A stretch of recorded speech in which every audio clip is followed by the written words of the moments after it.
Hello YouTube folks, welcome to my channel. My name is Steph and today we're going to be talking about something that I have been working on for the past month and a half, 2 months.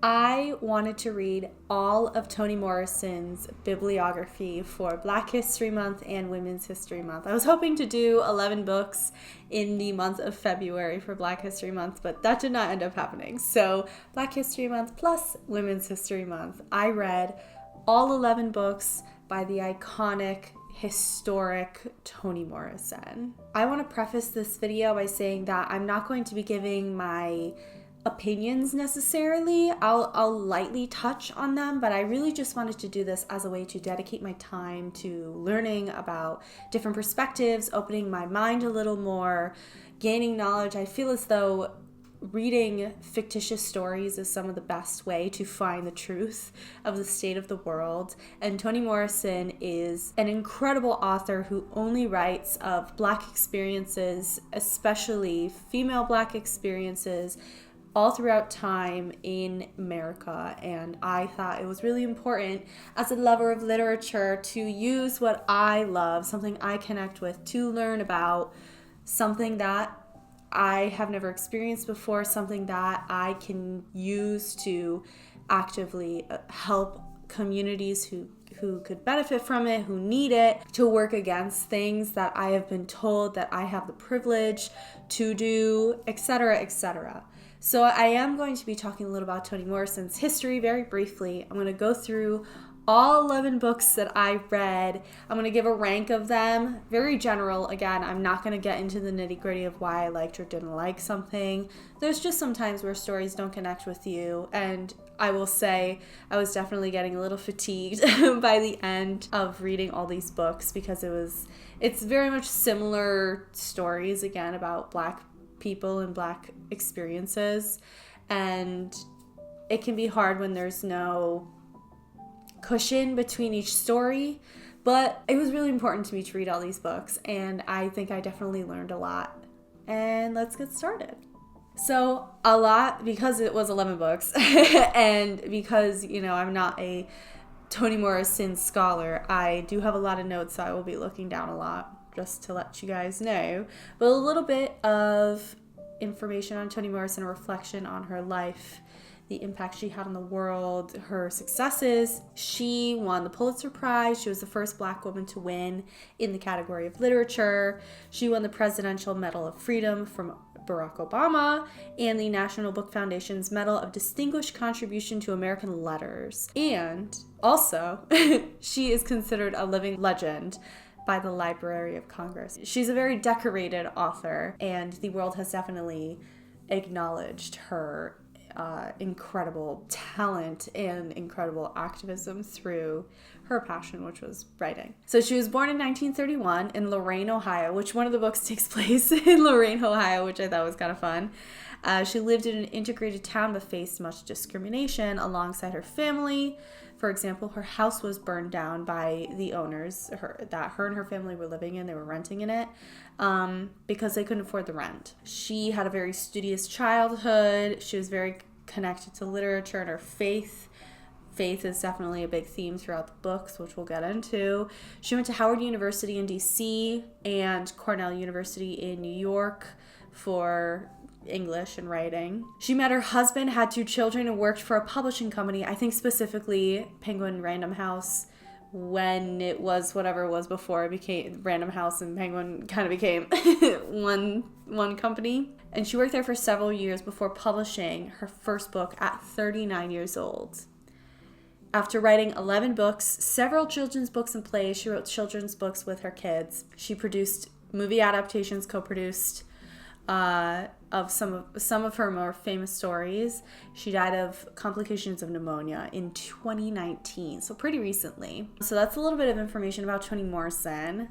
Let's get into the books. So the first book we're talking about is The Bluest Eye, which was her debut novel. I actually read this one in late January. I got a head start before Black History Month started. She wrote this in 1970. It has an average of 4.11 stars on Goodreads, and I gave it 5 stars. The plot, a quick little no spoilers blurb about the plot. Children Claudia and Frida live in Lorain, Ohio, which is where Toni Morrison is from. They live with their parents. It's the end of the Great Depression, and the family is struggling to make ends meet. They take in boarders Piccola and Henry, a young girl and a grown man, who are not related. Piccola has to live as a boarder there because her father had tried to burn down their home, the family that was in it.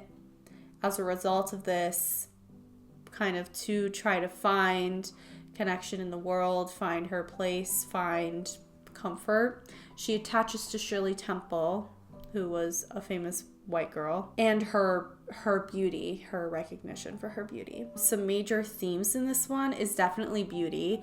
Everyone is affected by the glorification of whiteness throughout the story in very different ways. Obviously, Piccola's experience is much more centered throughout the story. And even though Piccola is the most obtuse about her desire to have blue eyes, white skin, etc., everyone else in the story is affected and has struggles with their Black identity and the fact that they are navigating a white-centric society. Another major theme is the struggles of poverty, especially right after the Great Depression. Things were getting easier for people, but it was still hard to kind of navigate and adapt, and a lot of people had to make sacrifices. How people who were abused in their youth perpetuate abuse as adults, and how that can have really strong implications in family structures and dynamics, and the effects of belief, delusion, and desperate self-hatred. The next book that I read was Tar Baby,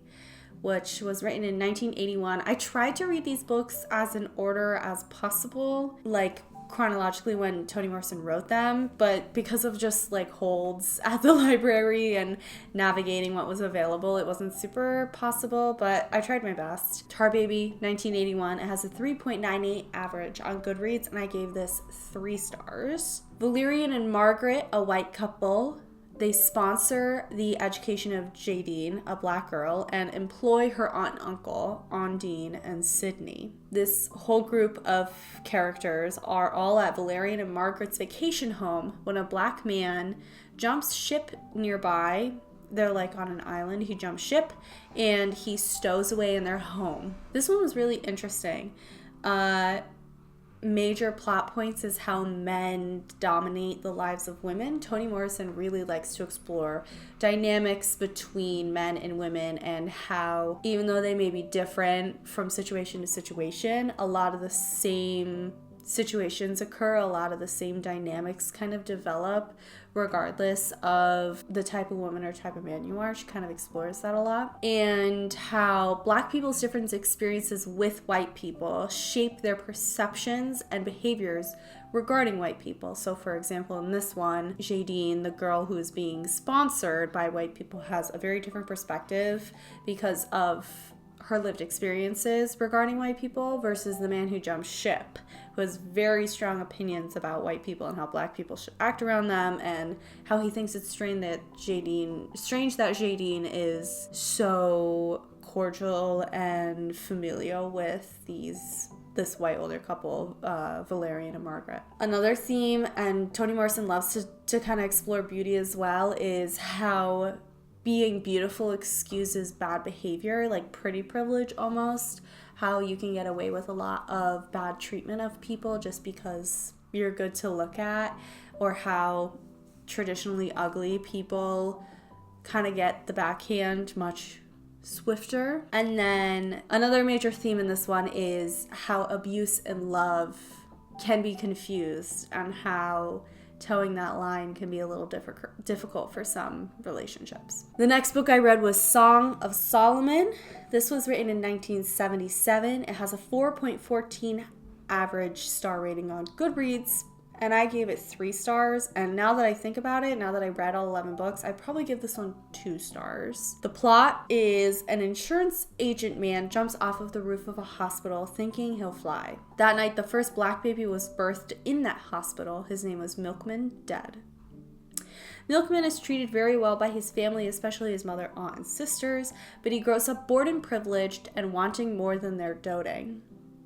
Milkman is desperate to connect with more of his family on his father's side and prove himself to the men in his life. Some major themes in this one, obviously isolation, smothering the desire to escape, kind of being like the bird in the cage. The abuse and abandonment of women who treat men well and don't give consequences for bad behavior. So for example, Milkman is not terribly well behaved when around his aunts and his sisters, and they never like not punish him, but they never tell him that he's being bad or stop doting on him and give him everything he wants when he's being bad. So he never cares enough to change his behavior, because why change your behavior when you get everything you want anyway? And another theme in this one is the strange feeling that Black people sometimes have in predominantly white communities, white groups. And another theme is the desperation without good intentions leading to doom. So kind of how Desperate Times, Desperate Measures communicates into this book is by leading to really, really bad results because of the nature of the desperation. The next book I read was Sula. This was written in 1973. As a 4.02 average on Goodreads, and I gave it 5 stars. Nell and Sula, 2 Black women who foil each other, struggle in their friendship from childhood to adulthood. So it's kind of like an arc, this one. It's their whole life. Nell is raised well and Sula is raised poorly. After an accident in their childhood leading to the death of a little boy, they grow apart. And Sula is ostracized and blamed for the incident, and Nell stays quiet and doesn't stand up for Sula. Sula adventures out into the world, and Nell settles into marriage. Sula returns to town. The town is called the Bottom, which is a whole thing in this book. And the community has a large reaction to Sula's return. Some major themes: the reaction of community and the result of gossip, specifically in small towns, right? How people grow apart, grow together, grow apart again, grow together again. Kind of how relationships are never cyclical or linear. It's kind of like woo, woo, woo. The dichotomy of good and evil. There's a lot of exploration of how people will paint somebody in one way and another in another way, not recognizing that really each person is like a scale and everyone is capable of anything, really. And also methods of coping mechanisms to survive as a Black person, specifically. Again, of course, Toni Morrison, all these characters and all these experiences that she speaks of is related to the experience of being Black and Black communities and kind of what they go through, and in order to survive a life kind of forced upon you because of oppression and racial infrastructures and systemic racism and all that kind of stuff. Of course, Black people develop coping mechanisms, whether or not they are healthy or not. Just like anyone would, right? Trauma makes you wield weapons that you wouldn't otherwise wield, and just because it's not like an incident or something cruel that happened to you one time doesn't negate the fact that other people experience trauma in other ways. The next book I read was Beloved. This was written in 1987. It has a 3.95 star rating on Goodreads, and I gave it 5 stars. This is the first book in a trilogy that Toni Morrison calls the Beloved Trilogy. This is probably her most famous book, I think. I think this is the one that has the movie. Hopefully I'm right about that. Plot: Seth, a former slave, lives with her daughter, Denver. They recently lost Seth's mother, baby Suggs, and Seth's 2 older sons have left the home. Seth believes the house is haunted, and Denver agrees. Paul D., a fellow slave with Seth from Seth's past, appears at her doorstep. This brings back memories for Seth of being a slave and losing her children during that time in her life.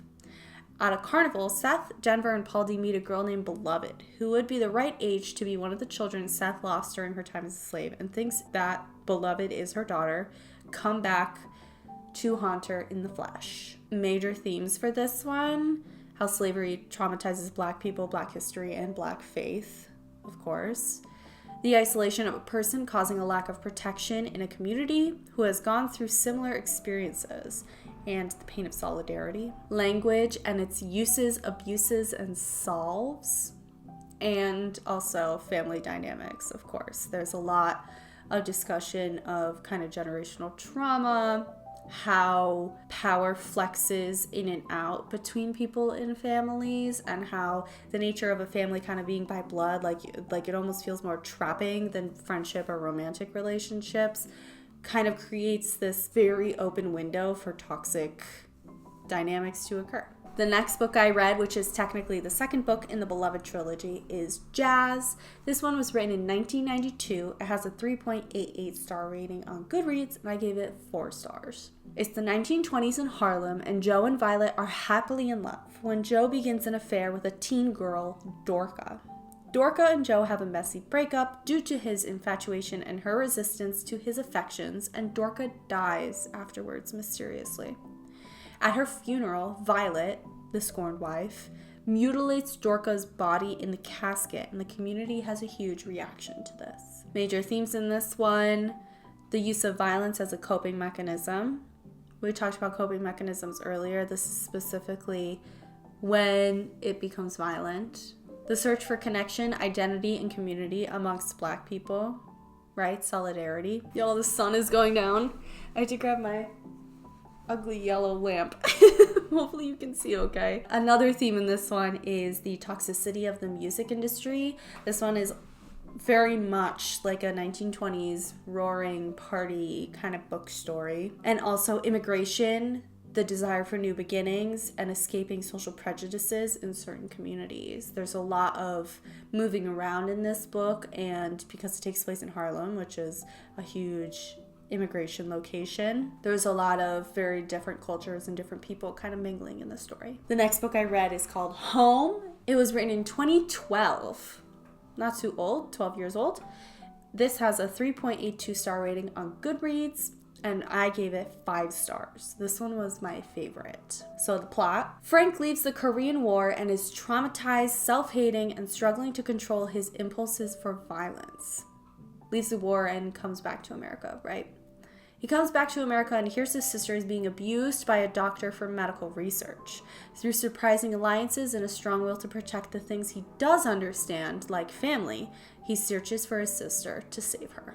Major themes in this one: PTSD and the lack of resources for Black people after war. Veterans in general, there's a lot of stories and books about how veterans are kind of left in the dust, especially after wars that the American people don't agree with. Vietnam War is a huge one. And after the Korean War, in this story, it's kind of compounded because not only is he being neglected as a veteran who really needs help, but he's also a Black veteran, so he's especially left in the dust. Another theme in this, which is something that I studied a lot in my gender and sexualities studies while in college, is the abuse Black women experience for the advancement of science. This is completely historically accurate. Black women were put under the knife for the advancement of a reproductive health science because it was believed that Black women didn't need anesthesia or any pain relief and had a higher pain tolerance, so it was more affordable, more practical to perform scientific research on them because it was like, oh, we don't have to waste resources, they can handle it. And obviously that's not true. Black women have the same capacity for pain as every other woman, person, whatever. And it was also easier. This isn't necessarily proven, but it's a very based assumption that Black women oftentimes wouldn't file charges. It would be less likely for scientists to get in trouble with law because the law would believe the scientists over the Black woman who was experimented on. The next major theme is self-control, the need to work through things, and self-improvement. And the last theme I wrote, and this one kind of take with a grain of salt, it's specific to this book, it's not like a general life lesson, but how Black people can feel alien in Black communities depending on situations. The next book I read was Love. It was written in 2003. It has a 3.80 star rating average on Goodreads, and I gave this one 2 stars. Christine, Bill Cozy's daughter, with his first wife, and Heed, his second wife, live alone together in Bill Cozy's abandoned estate. We learn about Bill Cozy's relationships with his 2 wives, May and Heed, Vito, one of his former employees, and Junior, who gets wrapped up in the competition over Bill Cozy's estate between Heed and Christine, his second wife and his first wife's daughter. Major themes: the value of ownership as Black women with no man to depend on anymore. Let us not forget that women could not get credit cards or own land until late 70s, early 80s. The sexualization of Black girls, like young Black children. Love and how it ruins and saves lives. And how good people do bad things and cannot be concretely labeled as one or the other dependably. The next book I read was A Mercy. This one was written in 2008. It has a 3.75 star average rating on Goodreads, and I gave it 4 stars. This one is the oldest time of all of Toni Morrison's books. It's set during slavery. Florin is given up as an infant by her mother to save her life, both of which are slaves.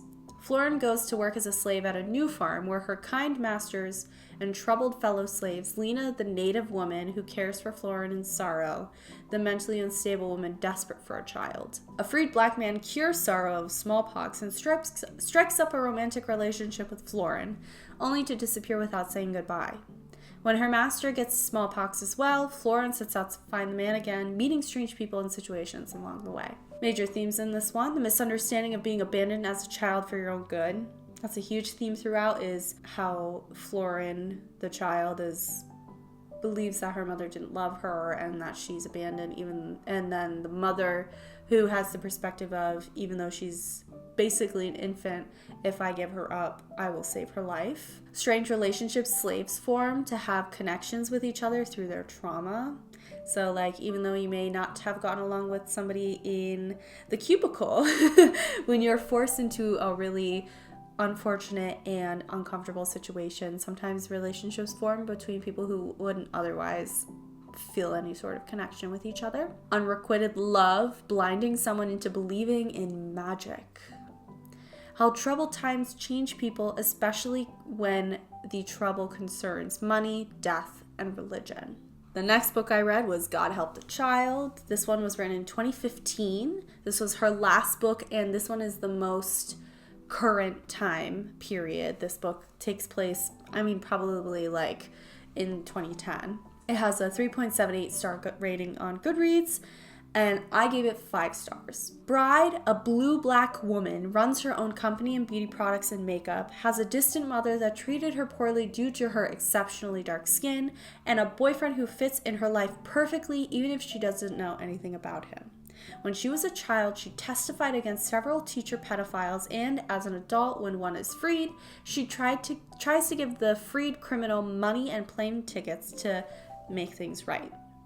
After being beaten and rejected, Bride reflects on why she testified against the teachers and if it was the right thing to do, other pedophiles in her life, and how, even though she thinks she knows everything, she really doesn't know much. Major themes, of course, the sexual exploitation of children. Toni Morrison does this in a lot of her stories too, because, I wrote this huge paper when I was in undergrad about this book called At the Dark End of the Street by Rachel McGuire, and it's about how sexual violence against Black communities is so underrepresented, even though it is a major violence used to oppress specifically Black communities, because it keeps Black women obviously traumatized, Black children obedient so that they don't grow up to be desired and sexually exploited, and Black men also scared to lose their wives and their mothers and their children. And Toni Morrison is not scared to kind of explore this idea,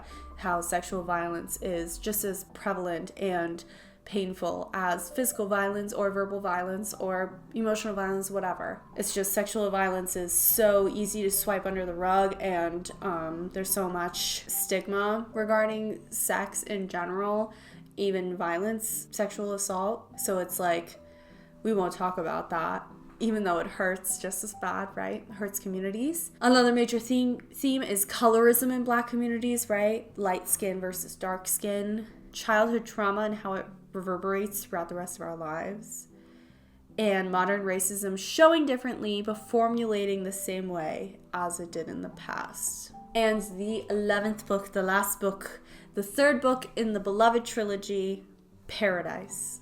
This one was written in 1997. It has a 3.85 average star rating on Goodreads, and I gave it 3 stars. A small all-black town struggles to adapt to the modern world where several all-black towns live and thrive and communicate, while this one has relied on isolation and conservation in order to live. A convent of women who have fled dangerous situations live on the outskirts of this town, and when things really start to heat up between the conservative older generation and the younger generation wanting to modernize in the town, they bond over blaming the convent for all of their troubles and go after them. Major themes in this one: the misunderstanding and abuse of religion to excuse bad actions and decisions, believing a group of women to be inherently dangerous and magical and unnatural regardless of why they gather or what they do when they do gather, compliance in relationships that beat you down and treat you poorly, and the struggles between what older generations rely on and younger generations try to improve. So those are the 11 books by Toni Morrison. Little blurbs, some major themes. Obviously, there's trigger warnings everywhere. Please do your research before you read anything. But I hope some of those sound interesting. I definitely encourage any of those books to be read by anyone. There's something for everyone in each one. They're beautiful stories, heart-wrenching, heartwarming, a little bit of a slap of reality in the face while also kind of mystifying. Toni Morrison is an incredible writer. She does this thing where everything is unchronological.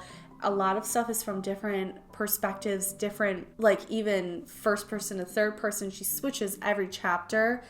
And in the end, it's like you're given all these puzzle pieces, right? They're just like all over, not connected. And then in the end, she just kind of like pushes everything together and you get your shape, you get your story.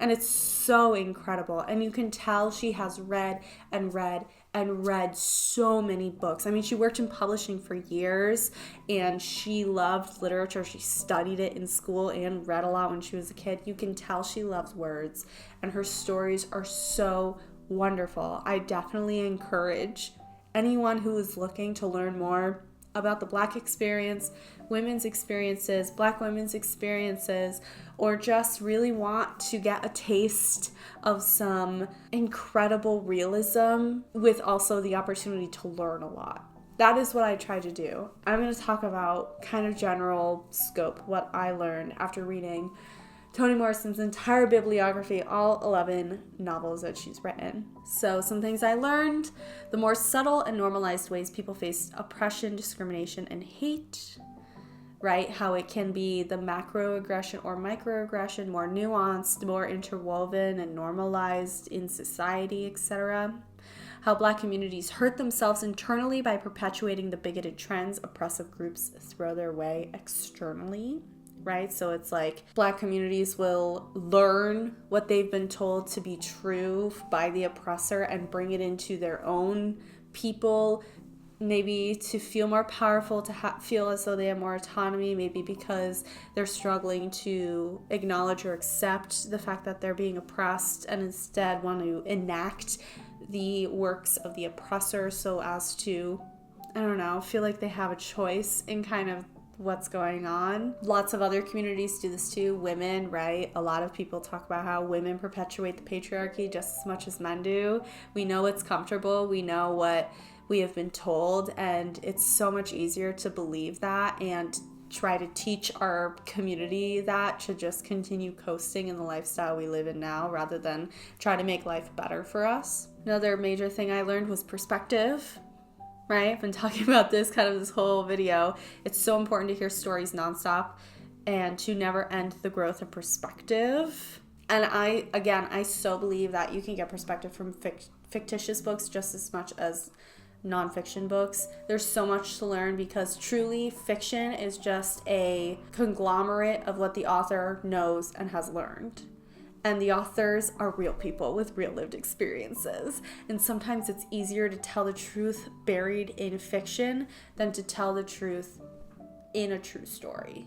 how sexual abuse is hardly discussed, only really physical abuse is. When sexual abuse has been used as a tool to oppress Black people, specifically, predominantly Black women, and that was so common and regularly feared. I kind of talked about that already. And that there's so much more to learn, and I will never stop learning and being open to literature with different learning opportunities embedded in it. That's my whole thing, y'all. That's my whole thing. I want to learn more. I want to gain sympathy. I want to gain understanding. I want to work through the things I've been taught, my internalized racism, sexism, ableism, all of that stuff. I know that's there. I'm just a white woman. I'm just a girl, you know. I'm not this perfect being. I'm not all knowing. I'm not hyper intellectual. I can't read people's minds, and I can't step into people's bodies and see what they experience every day. So it is my job, it's my duty to learn every day and to be open to learning. It was just so fun to have a goal for Black History Month and Women's History Month to read a Black woman's entire bibliography, and I might do it again next year. It was great, and I learned so much, and I was really excited to make this video and share what I learned. That's why I started this YouTube video, because I have so many thoughts and I just want to share them all with somebody out there in the world. But yeah, it was really great, and I'm really excited to learn more and to take what I learned and put it into action, right? Because that's the other important thing. You can't just store everything in your head and not have it impact the world if that is your goal. My goal is to impact the world, so that's what I'm going to do. Really quick, kind of how I ranked them. I'll put a picture here or something. From least favorite to most favorite: Love, Song of Solomon, Paradise, Tar Baby, Jazz, A Mercy, Sula, Beloved, God Help the Child, The Bluest Eye, and Home. 5 through 1, or maybe 6 through 1, were all 5 stars. Just so you guys know. Very few I didn't love. And most of the reason why I didn't love them is either because I got lost in the sauce. Again, Toni Morrison's piecing apart of stories can sometimes be a little confusing to navigate, especially if you don't connect with them. Some of the stories I just didn't connect with. Paradise is a lot about religion and religious trauma, and I'm not a hyper-religious person, so that kind of just went over my head. Song of Solomon I didn't love the main character. Love, I totally got lost in the sauce for.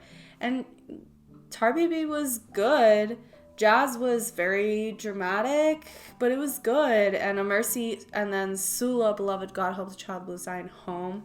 Loved those ones. So obviously, in general, I really enjoyed Toni Morrison's work. It was just, sometimes you don't connect with a character, you don't connect with a story, or you just kind of don't know what's going on. And that's okay. All right, y'all. I finally made this video. I'm not gonna lie to you. I procrastinated filming it because I didn't want this to end. But I hope you enjoyed. I hope you got more books to add to your TBR. I hope maybe you learned something. I know I did. I hope you go out and learn something. Feel free to like, comment, subscribe, do whatever you want to do. I am not your mother. And I hope you had a great rest of your day. Please consider go reading a Toni Morrison book. Bye.